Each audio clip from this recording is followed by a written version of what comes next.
Members of the committee. I'm Liz Crossan, Chief Sustainability, Resiliency, and Innovation Officer.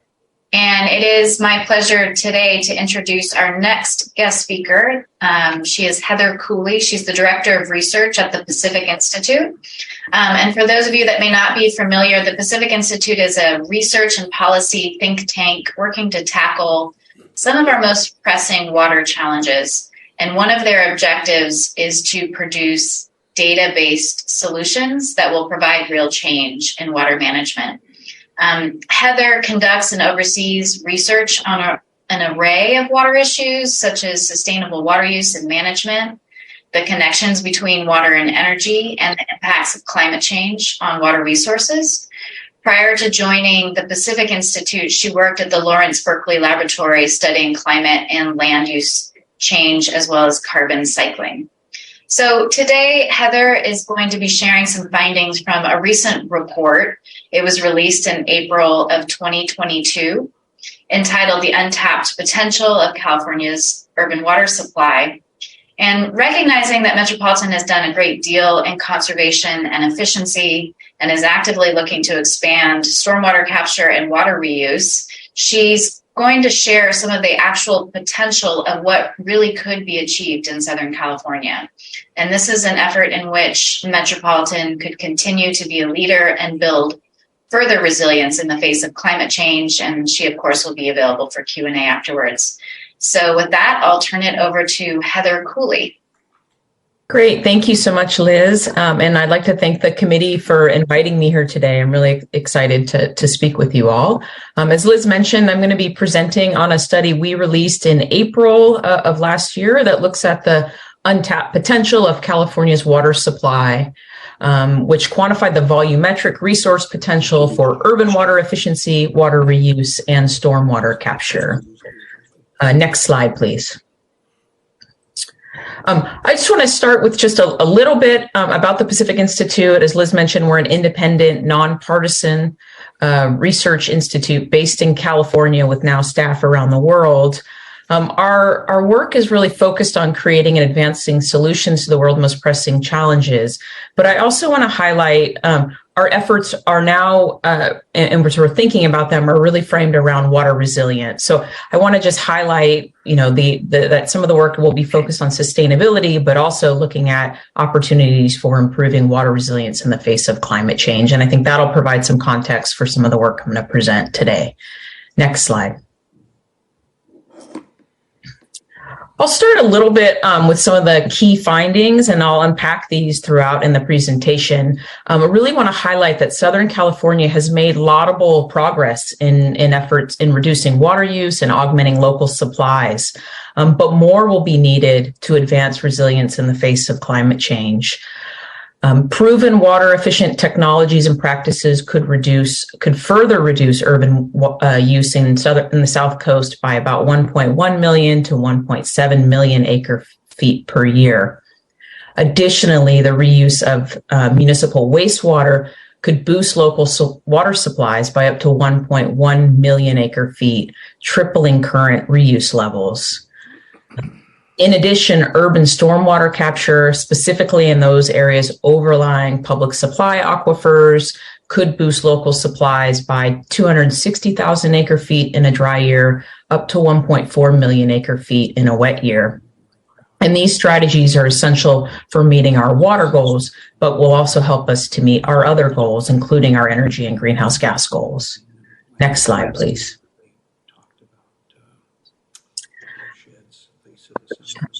I wanted to, before I jump in on some of the results, really speak to some of the progress that has already been made in the South Coast, and highlight the fact that, in the MWD service area, water use across the service area is nearly the same as it was in the mid-1970s, despite significant population and economic growth. Additionally, the region has increased its use of recycled water and other local water sources. And together, these strategies have reduced reliance on increasingly variable and uncertain sources of imported water. And I think importantly, without these efforts, the region's water supply challenges would be much worse. So our study really was focused in on examining how we can build upon those successes to make our communities more sustainable and resilient. Specifically, we quantified the potential for water efficiency and water reuse and stormwater capture using existing technologies and practices. So our study was statewide.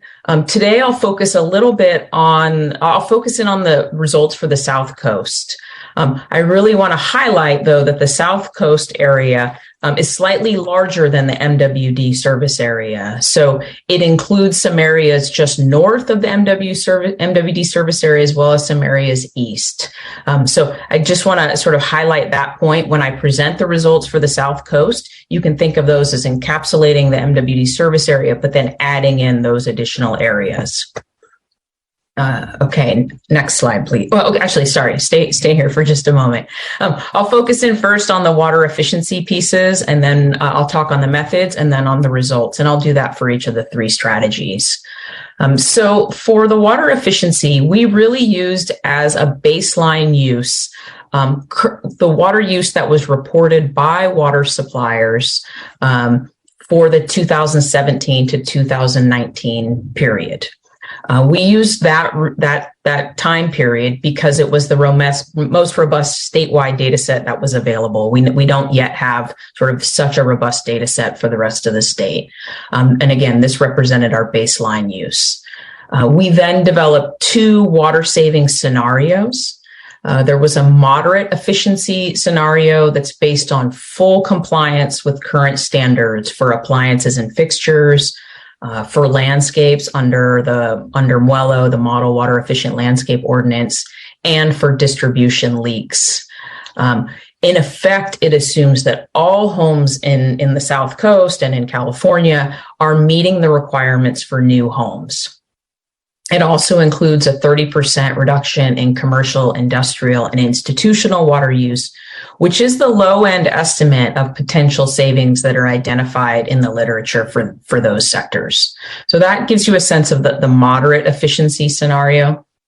Under the high efficiency scenario, that's really based on available leading edge technologies and practices that use less water than devices meeting current standards.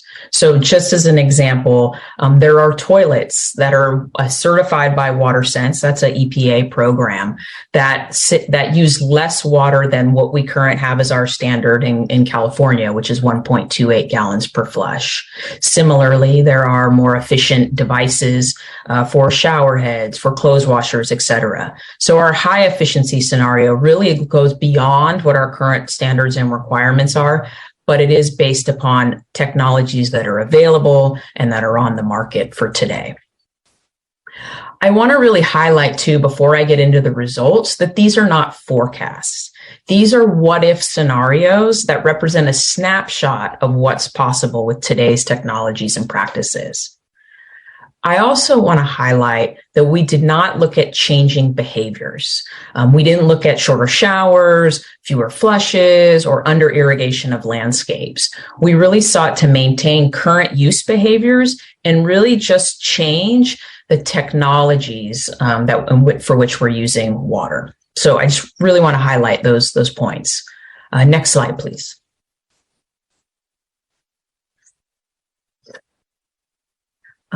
To give you a sense of the sort of baseline usage, this is showing use on the left for urban per capita water use in gallons per person per day, and then on the right for residential per capita use, giving you a sense of how the South Coast perhaps compares with some of the other regions. For our baseline urban use, it's about 148 gallons per person per day for the South Coast, and the residential is about 96 gallons per day. These are, at least for the residential, slightly higher than the statewide average, and that's just driven by sort of land use differences.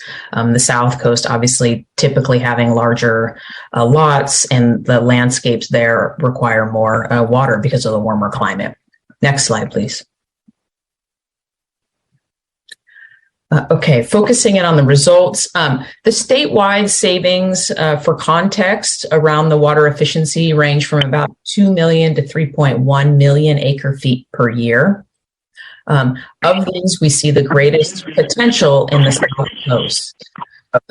Here we see the potential from about 1.1 to 1.7 million acre feet. I want to really highlight that we see opportunities and potential indoor and outdoor. The greatest opportunities are outdoor, but still significant opportunities indoor homes and indoor and inside buildings, businesses. I also want to highlight that these savings span residential and non-residential opportunities. These aren't just opportunities, again, in homes, but also in businesses. Next slide, please. This slide just gives you a sense of what those opportunities are for residential, indoor and outdoor. Again, we see that the indoor and outdoor opportunities are comparable, both in the residential and in the commercial, industrial, and institutional.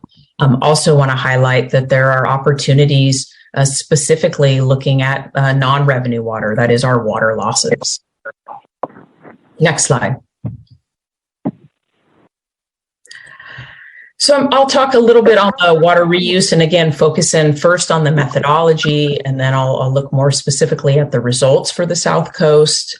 The water reuse potential assessment was based on data reported in 2020 on the volume of wastewater produced. Some of that wastewater is already being recycled and reused, and some is reserved for in-stream flows. For our analysis, we focused specifically on wastewater that's currently discharged to land or to the ocean, and to inland water that's not reserved for flows, just to give you a sense of that. So it's based on data reported to the State Water Board, and we really focused in on that water which is not already recycled and is not dedicated to in-stream flows. So next slide, please. We find the South Coast is already reusing about 473,000 acre feet of wastewater, which is about 29% of the wastewater generated in the region. This is higher than we see across the state. It's sort of the statewide average. An additional 100,000 acre feet is reserved for in-stream flows and is not available for reuse in the South Coast. However, when we take those out, we estimate that an additional 1.1 million acre feet is potentially available for reuse. That's more than in any other hydrologic region, but I want to stress that this is because the South Coast has the highest population of any region in the state. It's not because of a lack of investment in some of these other areas. As I already noticed, the region recycles and reuses the most of any region in the state. Next slide, please. For the stormwater capture potential, we developed estimates that were based on impervious surfaces and urban areas across the state. We focused in on areas overlying public supply aquifers, and we looked at those opportunities in wet, moderate, and then dry sort of precipitation based on historical precipitation. We find that there are stormwater capture opportunities across the state. The South Coast is a large area with large expanses of impervious surfaces, and as a result, it has the greatest potential for stormwater capture in both wet and dry years. We estimate the potential ranges from about 260,000 acre feet in a dry year and up to 1.4 million acre feet in a wet year. Next slide, please. This figure is looking at the potential for efficiency and reuse in stormwater capture in each of the state's 10 hydrologic regions. I want to highlight that we've identified that there's potential for each of these strategies across California. Overall, the South Coast has the largest resource potential because it's a large area with significant population and economic activity, and it's a large area that has extensive impervious surfaces. The other point I want to make with this is that the resource potential for each of these strategies varies across the state. So in the San Francisco Bay Area, for example, the greatest resource potential is in reuse, followed by stormwater capture and efficiency. But in the South Coast, the greatest resource potential still remains in efficiency, followed by stormwater capture and reuse. Next slide, please. Another key consideration is that these strategies can not only provide water supply benefits, they can also provide other important co-benefits. So stormwater capture, which is front of mind for many of us right now with the series of storms that we're getting, can not only obviously augment supplies, it can reduce flood risk, it can improve water quality, and enhance the environment and community livability. Each of the strategies identified have a range of potential co-benefits. I want to highlight, though, the energy and the greenhouse gas benefits because it's particularly germane and relevant as we are already seeing the impacts of climate change, and without action, those impacts will intensify even beyond what we're already seeing. A study we released in 2021 highlights the energy and greenhouse gas benefits of reducing demand through water efficiency improvements and of replacing imported water with water reuse and stormwater capture. That study found that these strategies will be critical not only for helping us to meet our water goals, but for the state to meet its energy and greenhouse gas goals. So again, another important consideration.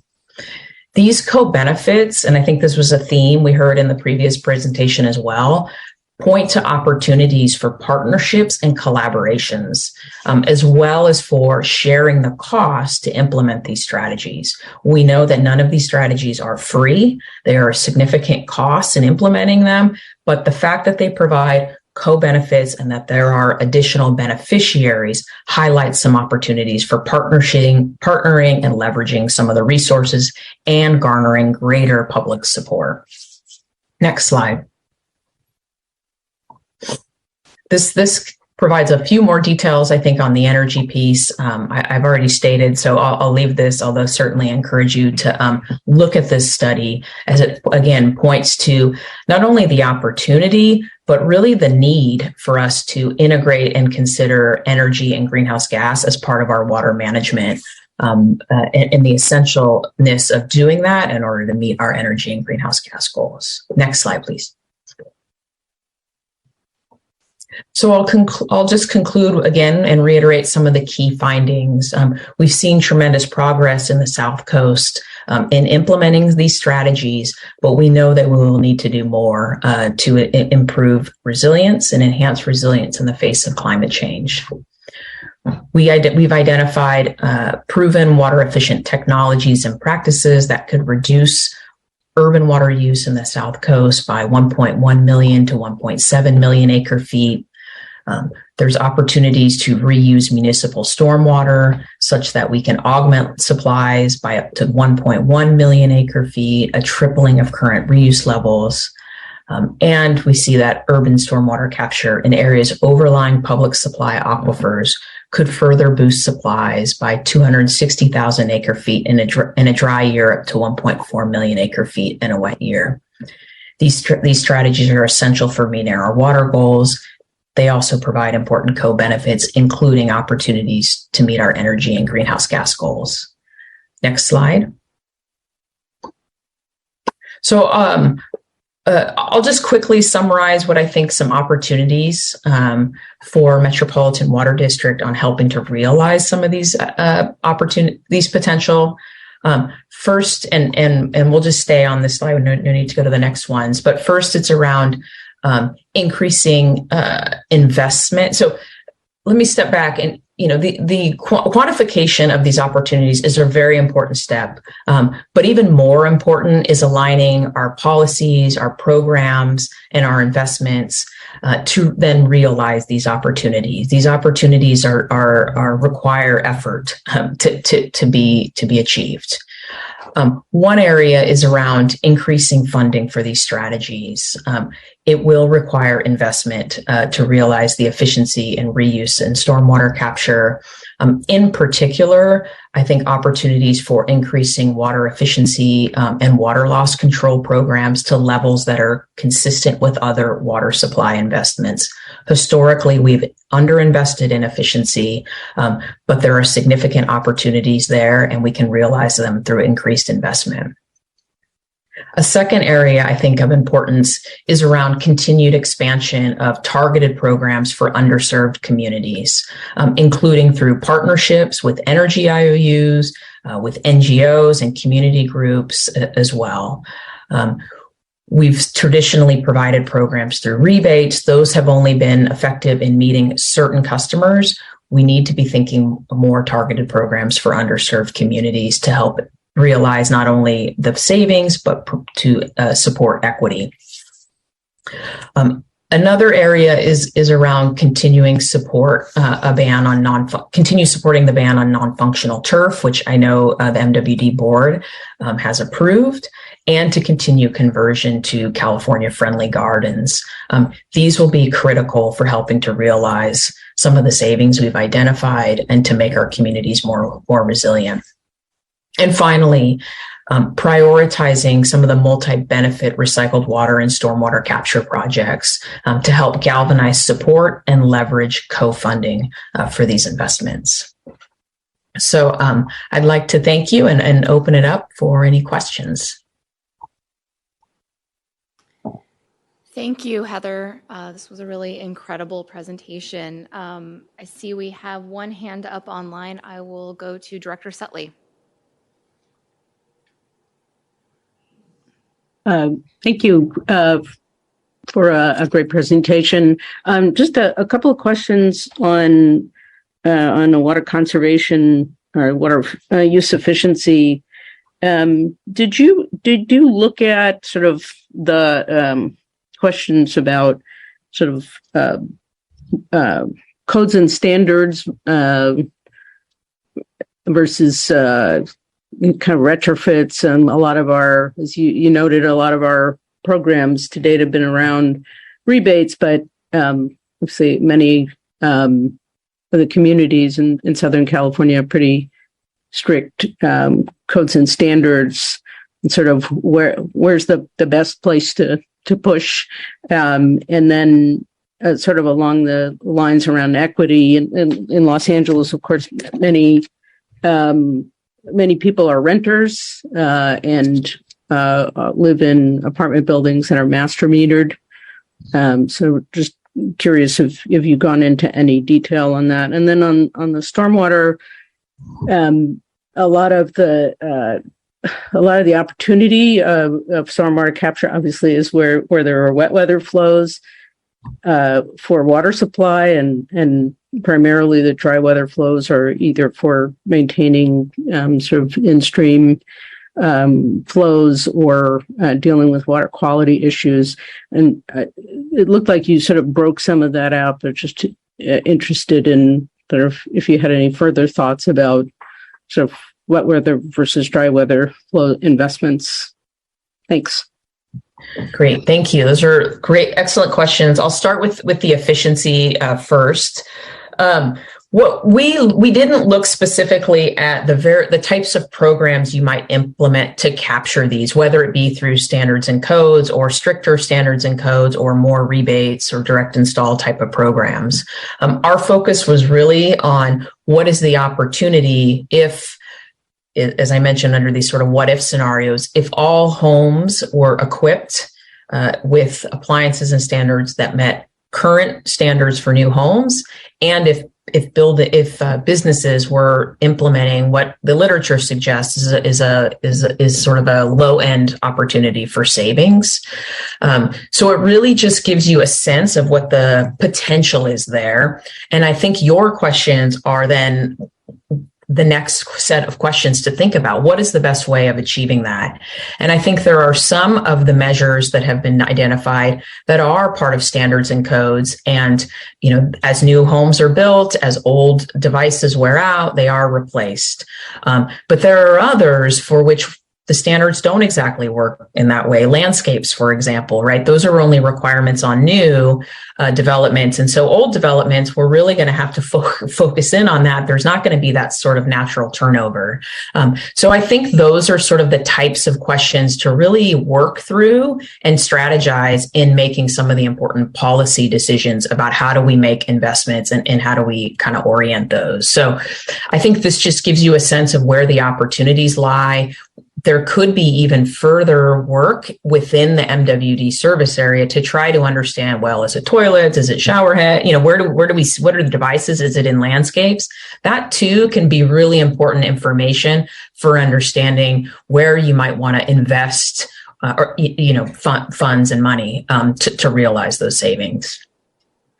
On the issue of renters too, I want to highlight that it undoubtedly is tough, much more challenging than in terms with homeowners. We have been at the Pacific Institute trying to innovate around various programs there, in particular around sort of leaks. But I think there's a lot of need for innovation in trying to reach some of the renters and landlords. And I think there too, there can be some innovative partnerships with energy utilities as they too are trying to make some of these energy savings and investments. So tough. I don't have easy answers on either of these. I think these are the right questions and issues we need to be leaning into and thinking about innovative strategies for getting there, because they're going to be central for helping us to make communities more resilient. In terms of the stormwater piece and even in the reuse, you're right. We try more so on the reuse. We tried to sort of separate out those things for which in-stream flow, wastewater flows are currently meeting in-stream flows. We didn't do that level of analysis for stormwater, in part because doing that at a statewide level was sort of beyond the information and data that we had. But really important then, I think important follow-on work is then to do these more regional, where you can bring in some of those sort of local concerns and issues. Thank you. Thank you, Director Sutley, for that.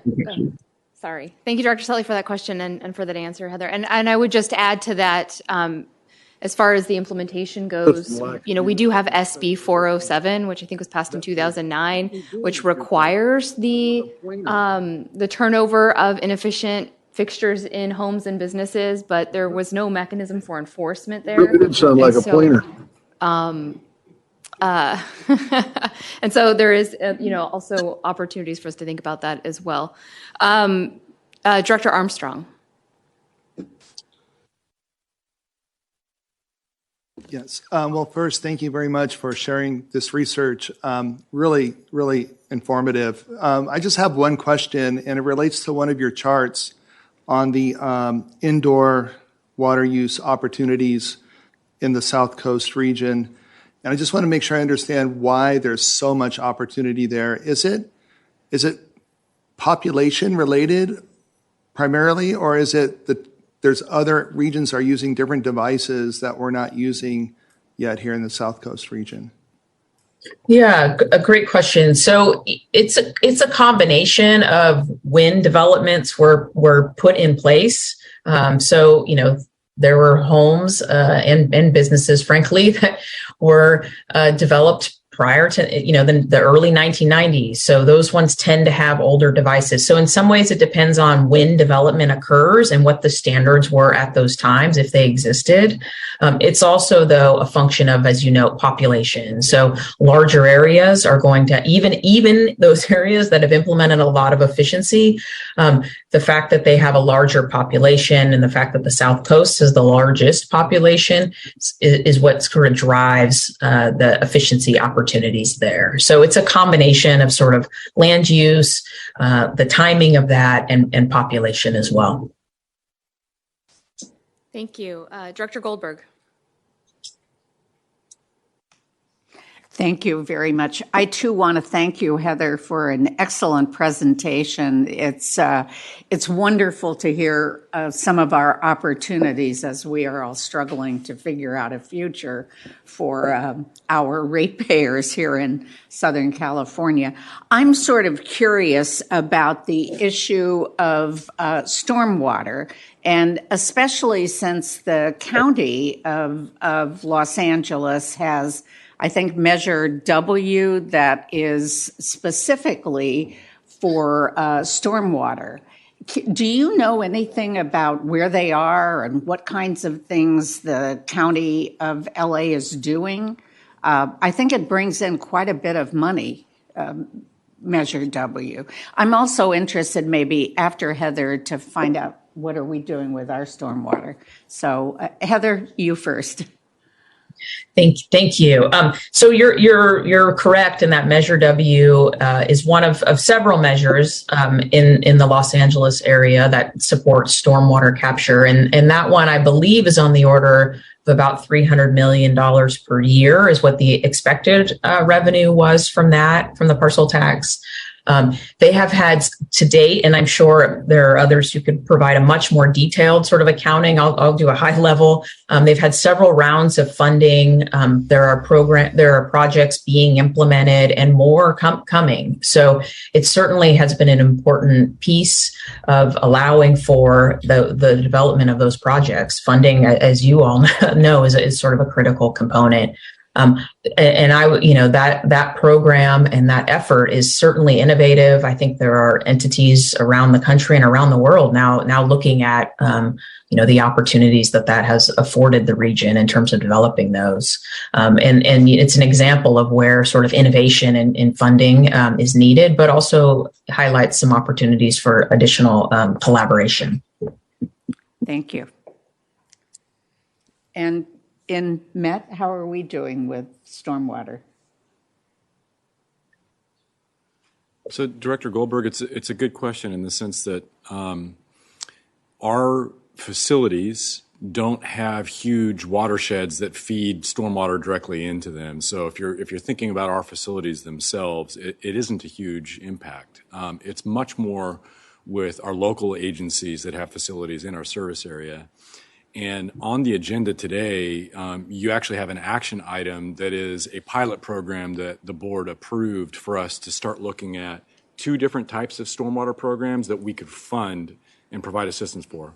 One was programs that would directly capture the stormwater for direct use on site. The other one was for capture of stormwater that could then be infiltrated into a storage basin. We're in the first round of funding for those projects. One of the requirements was that when those projects are put in place and we fund them, you have to have monitoring equipment so that we can understand how much is actually captured.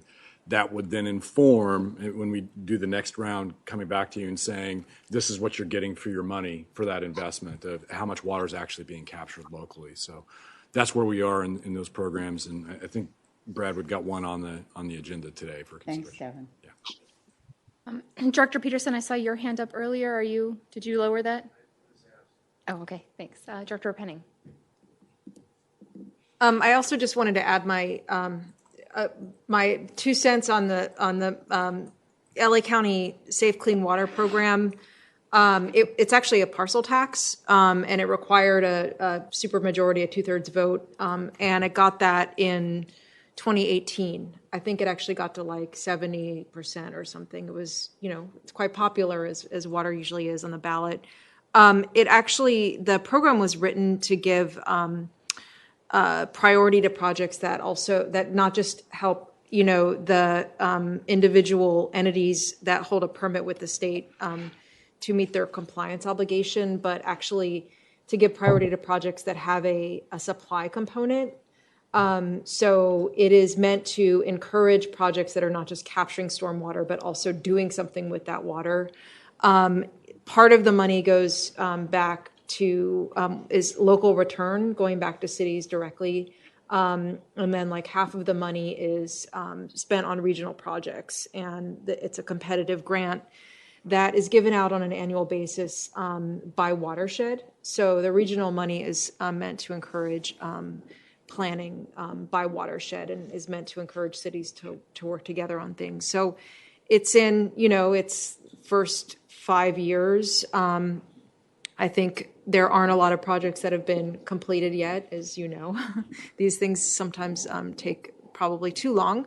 I know that our own Department of Water and Power in LA has developed some sizable projects. I'm not sure that they're of the, like, I don't know what Met has said previously about whether there is a size of project that is worth us looking at. But I know DWP's projects tend to be large projects that are going to capture stormwater from a large area and infiltrate it. A lot of them are in the valley. So I think it's a really innovative program, and there's a lot of information on the website, actually, if you look at the Safe Clean Water Program. Thank you for that information, Director Penning. I don't see any other hands up, so I may just take an opportunity to ask my own question. I'm really struck by the potential for efficiency in this report. And, you know, for those of us that have worked on water efficiency over the years, you know, it started oftentimes in sort of the public relations office of a water district. It was sort of a community engagement tool. We've seen it be incorporated more and understood the potential for supply and seen it slowly move in, but still the funding for programs to garner those efficiency savings are often tied to revenues. So, you know, you spoke, Heather, you spoke a little bit about the opportunities for co-funding, but have you also given thought to how we could how we could think about funding water efficiency like any other supply project? Yes, thank you, Chair Quinn. Appreciate that comment. You know, as you noted, the investments in efficiency, and while significant in some areas, are much less than if we look at investments that have been made in other supply strategies. And there are opportunities, I think, to further increase investments in efficiency. I think there is a misconception that efficiency is free, and it's not. There is a cost to it, but it is more cost effective than most other water supply options when you look at it from the customer's perspective and when you think about the many co-benefits that it can provide, such as the energy savings, but even the environmental benefit from less extraction of that resource from rivers and streams and from aquifers. I think, as you noted, it is an opportunity to increase those investments. Historically, our investments in efficiency have really come out of sort of annual, O&M type of budgets from water utilities. These investments haven't been capitalized as investments in other water supply projects, and that's one of the reasons that it's been sort of underinvested in. And so there's been some work. Water Now Alliance and Alliance for Water Efficiency has been working on this for many years. To try to increase and provide clarity around the opportunities for capitalizing those investments, like we do for other water supply. So it is possible to do. Most water suppliers aren't yet doing that, but there are some examples in California and outside of California. If we were able to do that, if more utilities did that, we would be able to potentially increase those investments and then better realize those savings. So, an important question. And I think, again, as we look at then really the next important question of how do we realize these savings, increasing those investments is going to be a key approach to do that and a key strategy to do that. Thank you. That's very helpful. I hope that we can continue those conversations within this committee. I see one more hand, Director Kurtz. Thank you, Madam Chair. I'll be very quick, but I was intrigued by the last answer and wondered if you could either direct us to where we could find or provide some of the examples of where people actually have monetized some of this work. You said they were still rare, but you need to start somewhere, and I'd be very interested in learning more about what they're doing. Yes. One place you might want to look, as I mentioned, there's some in California, but the Southern Nevada Water Authority, which is focused in on Las Vegas, and many of you are probably familiar with them. They have been doing that for some of their investments for landscapes. And so that's one of the reasons they've been able to make such significant investments. So that could be a model. And there's several strategies that they have implemented to try to ensure they're able to do that, and then assure those savings over the long term. So I would certainly check there, and happy to provide other resources as follow up as well. Thank you. I really appreciate you taking the time to speak with us. Both of our speakers today, so incredible. This is a report I often reference in my day job work. Really happy to have you here to share it. I think that as we kick off this new One Water Committee and we start to integrate the different supplies that we have available, it's really helpful to know what the potential is there and how this can help to shape where we seek investment. So thank you so much for your talk today and for sharing this information, and look forward to continuing to engage with you as we implement some of these strategies. Thank you, Heather. Thank you.